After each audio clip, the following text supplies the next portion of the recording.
Doctor صاحب آپ کی لائبریری ماشاءاللہ ہزاروں کتب اس وقت موجود ہیں، اور یقینی طور پر یہ ایک ایسا خوبصورت گلدستہ ہے، میرے نالج کے مطابق کسی ہمارے ضلع کی شاید کسی شخصی لائبریری میں موجود نہ ہو۔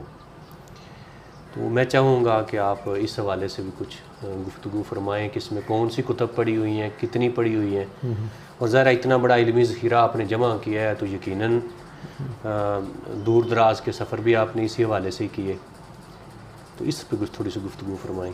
یہ ہے لائبریری اصل میں وہ ہوتی ہیں جو سرکاری طور پہ کتابیں ہوتی ہیں، اور ان کا ایک سسٹم ہے ارینج کرنے کا، اور اس میں لائبریرین ہوتا ہے وہ اس کو ارینج کرتا ہے۔ یہ جو شخصی لائبریری ہوتی ہے نا، یہ ایک طرح کی یوں سمجھے جیسے ورک شاپ ہے۔ مثال کے طور پر گاڑی لے جاتے ہیں ورک شاپ پہ، تو وہ گاڑی ٹھیک کرنے کے سارے وہ ان اوزار ان کے پاس ہوتے ہیں، تھوڑا لاؤ، چھنی لاؤ، چھوٹے کو کہتے ہیں وہ لے آتا ہے۔ یہ بھی ایک ورک شاپ ہے۔ یہاں پہ ریسرچ کے لیے جو لوگ آتے ہیں ان کے لیے ہر طرح کا مواد موجود ہے۔ مثلاً آپ فارسی کی کلمی کتاب کسی کا آپ نے پتہ کرنا ہو کہ دنیا میں کہاں ہے، پاکستان میں کہاں ہے، تو وہ یہاں سے آپ کو پتہ چل جاتا ہے۔ ماشاءاللہ۔ پھر فارسی کتاب جب سے بر صغیر میں چھاپہ خانہ آیا، بر صغیر پاک و ہند بنگلہ دیش سارا متحدہ ہندوستان میں، تو پہلا فارسی متن جو چھپا، تب سے 2007 تک جو فارسی کتاب چھپی ہے اس کی معلومات کے لیے آپ کو یہاں سے ہر مواد مل سکتا ہے۔ ماشاءاللہ۔ پھر ویسے تو تفاسیر ہیں، احادیث ہیں، پھر جو ہمارا سلسلہ نوشائی ہے اس پر خود جو ہماری کتابیں ہیں وہ بھی، اور سلسلہ نوشائی کے جتنے دیگر مصنفین ہیں ان کا بھی پورا علمی اور تاریخی مواد جو ہے نا وہ یہاں پہ موجود ہے۔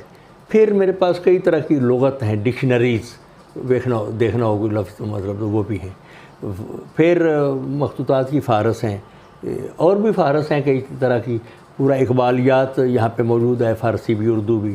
ہسٹری پہ کتابیں موجود ہیں، فقہ پہ موجود ہیں، فتاوی پہ موجود ہیں، اردو ادب پہ بہت سارے شاعروں کا کلام موجود ہے، ناول بھی ہیں، اس طرح کی بہت ساری ورائٹی ہے۔ تو جیسے جیسے جو چیز ملتی رہی ہم جمع کرتے رہے، لیکن بہت ساری کتابیں جو مصنفین کے ہاتھ کے دستخط کے ساتھ ہیں وہ پھر انتھینٹک ہوتی ہیں، معتبر بھی ہوتی ہیں، اس طرح کی بھی کافی ہوتی ہیں کتابیں ہمارے پاس۔ تو پھر ایسا بھی ہے کہ کچھ کتابیں ہمارے دوستوں سے کہہ کے ہم نے چھپوائیں، پھر جو آتے ہیں وہ کہا جاتا ہے کہ برگ سبز ہے تو فہ درویش، سبز پتہ درگ، تو وہ جو لوگ اہل علم آتے ہیں ان کو کتابیں دیتے ہیں کہ خالی نہ جائیں، لائبریری میں آئے تو کچھ لے کے جائیں تاکہ ان کے ذوق میں اور اضافہ ہو تو پڑھیں اور بچوں کو پڑھائیں جا کے۔ تو اس طرح کی چیزیں ہیں ماشاءاللہ۔ اچھا ڈاکٹر صاحب، یہ جو کتب آپ کی موجود ہیں ان کی نگرانی وغیرہ آپ خود کرتے ہیں یا آپ کے ماشاءاللہ ہونہار بیٹے ہیں؟ جی میں الحمدللہ خود بھی ابھی تو الحمدللہ سامنے ہوں، کرتا ہوں، لیکن میں اکثر سفر میں رہتا ہوں۔ تو ویسے تو میرے چاروں بیٹے جو ہیں نا، چار میرے بیٹے ہیں، کامران، حافظ پیمان، ارمغان اور وجدان۔ کامران بھی ایم فل کر چکا ہے اسلامک اسٹڈی میں گجرات یونیورسٹی سے۔ حافظ پیمان جو ہے وہ فارسی میں ایم فل ہیں جی سی یونیورسٹی سے، پنجاب یونیورسٹی ٹاپ کی انہوں نے، تو فارسی ان کا سبجیکٹ ہے۔ چھوٹے ان سے تیسرے نمبر پہ ارمغان رضا ہیں، انہوں نے ایم اے انگلش کیا ہے۔ اور چھوٹے محمد وجدان صاحب جو ہے نا، ان کا اصل کام ہے لائبریری کو ارینج کرنا۔ مجھے کسی کتاب کی ضرورت پڑے تو میں انہیں کہتا ہوں بھئی فلاں دوست آئے ہیں ان کو یہ کتاب چاہیے، فوراً نکال دیتے ہیں، اس نے ترتیب لگائی ہوئی ہے۔ یہ جو اب لاک ڈاؤن کے ایام ہیں یہ فائدہ دے گئے ہیں کہ انہوں نے بیٹھ کے سب کتابوں کو صاف بھی کیا، جھاڑ پونچھ کر کے پھر ان کی فہرست بنائی ہے، کارڈ بنائے ہیں۔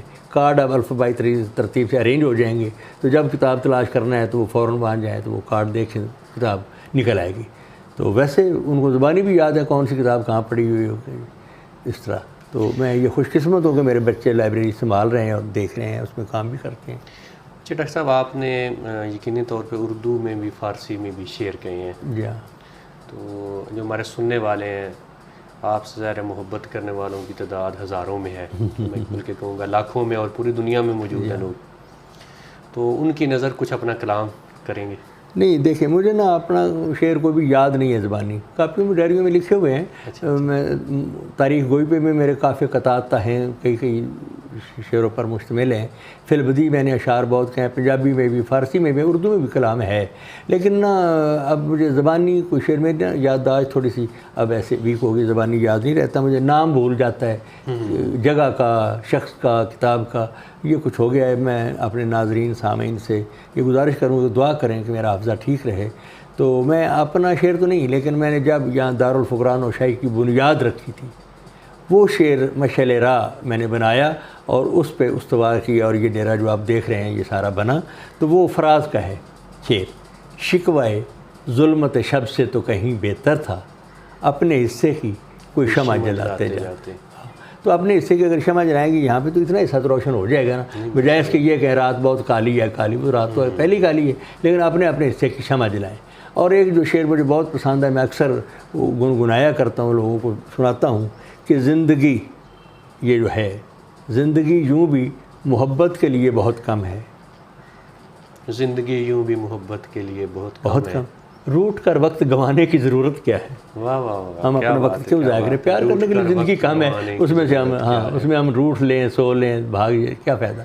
تو پیار کے لیے زندگی کم ہے تو ہم محبت کریں انسانوں سے، پیار کریں کائنات سے۔ ہمارے یہاں پنجابی میں ایک ضرب المثل ہے نا، جہدے نال ویر ہوئے وہ کتیاں کاواں نال ویر ہوندا ہے، تو اینوں الٹا لو نا، جہدے نال پیار ہوئے وہ کتیاں کاواں نال پیار ہوندا ہے۔ تو جے اللہ دے بندے ہو، اللہ نال تعلق ہے، آقا علیہ الصلوۃ والسلام نال، رحمۃ اللہ عالمین نال تعلق ہے، تو پھر انہیں ساری امت نال، ساری مخلوق نال پیار کرو۔ وہ اقبال کا شعر بھی ہے نا اس پہ، خدا کے عاشق تو ہیں ہاں، ہزار بنوں میں پھرتے ہیں مارے مارے، اس کا بندہ بنوں گا جس کو خدا کے بندوں سے پیار ہوگا۔ ڈاکٹر صاحب آخری کوشچن آج کی نشست کا، جی، ہمارے جو آج کے شعراء ہیں، جو آج کے ادیب ہیں، لکھاری ہیں، انہیں کیا میسیج دینا چاہیں گے؟ میسیج تو بہت طویل ہو سکتا ہے، دو باتیں جو ہیں، پہلے تو جو بھی شاعر ادیب، کوئی چھوٹے سے چھوٹا لڑکا بھی جو کام کرتا ہے، شعر لکھتا ہے، ڈائری میں لکھتا ہے، بے شک شعر کسی کا چرا کے اپنے نام کرتا ہے، لیکن یہ ہے کہ اس کے اندر ایک ذوق تو ہے، اس کی داد دینی چاہیے کہ اس کے اندر اللہ نے شعر کا ذوق رکھا ہے۔ ہر بندے کو ذوق نہیں ہوتا شعر کا، لیکن اس کے مزاج میں یہ شعور یا ذوق ضرور ہے، اس کی جلا دینی چاہیے۔ لیکن ان کو یہ چاہیے کہ پہلے اساتذہ کو پڑھیں، مطالعہ کریں کہ انہوں نے کیا کیا تراکیب استعمال کی، کیا کیا استعارے استعمال کیے، کیا کیا باریکیاں لطافتیں انہوں نے پیدا کی۔ پھر اگر ہو سکے، اول تو کوئی اب نزدیک مجھے نظر نہیں آتا، فن عروض کا کوئی ماہر ہو جو شعر کی تختی جانتا ہو، تو اس کے آگے زانوِ تلمذ طے کریں، اس کی شاگرد ہو کر اس کے سیکھیں۔ یہ سیکھنے کا عمل جو ہے وہ تو آقا علیہ الصلوۃ والسلام نے فرمایا نا کہ ماں کی گود سے لے کے قبر کی دیواروں تک جو ہے نا آپ سیکھیں۔ تو سیکھنا تو ساری زندگی لگا رہتا ہے۔ میں تو خود کو ابھی بھی طالب علم سمجھتا ہوں، جہاں سے کوئی اچھی چیز ملتی ہے ضرور لیتے ہیں۔ تو میرا نئے نسل کے جو شاعر اور ادیب ہیں ان سے یہ گزارش ہے کہ آپ نا اسلامی تاریخ کا مطالعہ ضرور کریں، اور پھر جو ہمارے پہلے بڑے شاعر ہیں انہیں مطالعہ کریں، دیکھیں، ان کی بات سنیں کہ وہ کیا کہتے ہیں، اس سے پھر اپنا بھی اظہار خیال کریں۔ ویسے کہنے کی ہر بات کہی جا چکی ہے، اب کوئی نئی بات نہیں ہے، لیکن یہ چلو نئے انداز میں لوگ بات کر لیتے ہیں تو پھر پڑھیں، اپنے اسلاف کو، اپنے بڑے بزرگوں کو پڑھیں، اور پھر جو عہد حاضر میں کوئی بڑا بندہ ہے، صاحب علم ہے، اس کے پاس بیٹھیں۔ یہ بیٹھنے کی جو فضیلت ہے نا، سعدی نے کہا تھا صحبت یکسات باولیا بہتر 100 سالہ تات بیریا۔ آپ 100 سال بھی، اب میں اس کا ترجمہ نہیں کر رہا، ویسے کہہ رہا ہوں کہ 100 سال آپ خود کوشش کرتے رہیں تو ایک لمحہ کسی دانشور کے پاس بیٹھ جائیں تو آپ کو بہت سارا سبق حاصل ہو سکتا ہے۔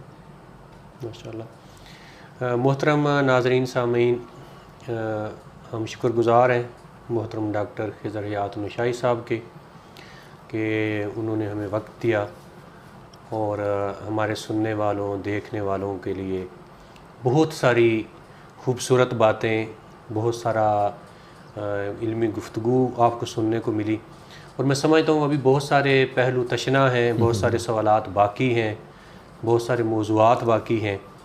تو انشاءاللہ کسی نشست میں ان سے ضرور پھر وقت لیں گے، اور آپ کی جو پیاس ہے انشاءاللہ اس کو بجھانے کی کوشش کریں گے۔ آپ سے میری درخواست یہ ہے کہ آپ کے ذہن میں کہ اگر کوئی کوشچن آئے، کوئی سوال آئے ڈاکٹر صاحب کی زندگی کے حوالے سے، ان کے کام کے حوالے سے، یا دیگر جو ان کے ہیں کام انہوں نے کیے ہیں لکھنے پڑھنے، سفر ناموں کے حوالے سے، تو آپ براہ کرم میرا نمبر میں انشاءاللہ ویڈیو کے اوپر شیئر کر دوں گا، مجھے وہ کوشچن بھیج دیں تاکہ ہم ڈاکٹر صاحب سے کسی آنے والی نشست میں اس کا جواب لے سکیں۔